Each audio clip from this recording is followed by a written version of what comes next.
L'hanno portata con una scusa in un'abitazione nella periferia di Conegliano. Una volta all'interno hanno fatto scattare la trappola. Hanno estratto un coltello, l'hanno minacciata e l'hanno obbligata ad assumere della droga, poi l'hanno violentata in gruppo. La vittima è un'italiana di 29 anni, i fatti risalgono allo scorso mese di novembre.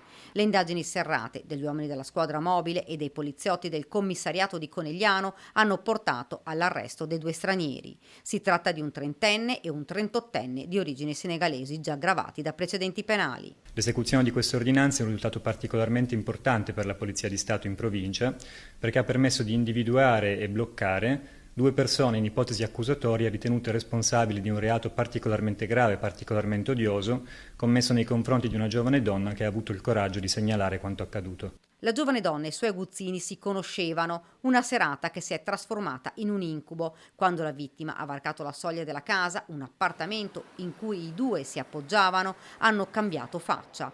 Le hanno puntato contro un coltello e gli hanno fatto prendere contro il suo volere della cocaina. Quando ormai era in uno stato di semi-incoscienza, hanno abusato di lei sessualmente. Poche ore fa la polizia ha eseguito 2 ordinanze di custodia cautelare in carcere emesse dall'autorità giudiziaria su richiesta della Procura della Repubblica presso il Tribunale di Treviso.